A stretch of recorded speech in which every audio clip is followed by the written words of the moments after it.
Hi friends, இன்றைக்கி நம்ம வீடியோவில் ஒரு அழகான கிளி தோரணம் தாங்க பார்க்க போகிறோம்.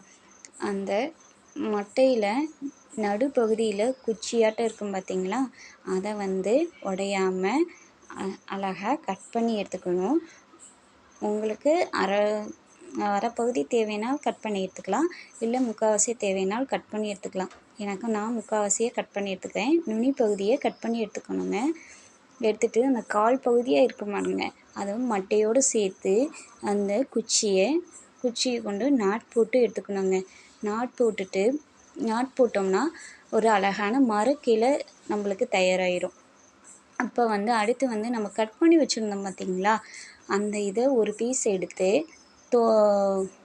மடக்கி ஒரு நாட் மாதிரி போட்டுட்டோம்னா ஒரு அழகான ஷேப் கிடச்சிரும். கிளியோட வயிற்று பகுதி ரெடி ஆயிருங்க.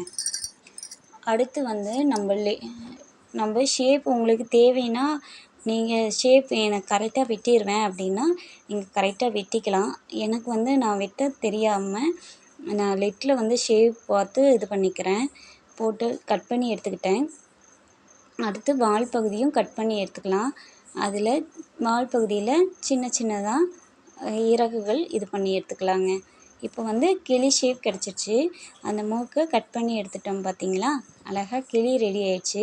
அடுத்து கழுத்து பகுதிக்கு பெயிண்ட் கொடுக்க போகிறோங்க. கழுத்து பகுதிக்கும் மூக்கு பகுதிக்கும் ரெட் கலர் பெயிண்ட் கொடுக்க போகிறோம். பெயிண்ட் இருந்தால் உங்கள்கிட்ட இது பண்ணி எடுத்துக்கலாம். என்கிட்ட நெயில் பாலிஷ் தான் இருந்தது, அதனால் நெயில் பாலிஷ் இது பண்ணி எடுத்துக்கிறேன். அடுத்து கண் போட்டு வரைஞ்சிட்டோம்னா அழகான பச்சை கிளி ரெடி ஆயிடுச்சு பார்த்திங்களா. அப்புறம் அந்த குச்சி நாட் போட்டு வச்சுருந்தோம் பார்த்திங்களா, அது கடைசி முனையில் ஷார்ப்பாக கட் பண்ணி எடுத்துகிட்டு அந்த வயிற்று பகுதியில் இது பண்ணி குத்தி எடுத்துக்கிட்டோம்னா அழகான கிளி தோரணம் ரெடி ஆயிடுச்சுங்க. நீங்களும் வீட்டில் செஞ்சு பாருங்கள்.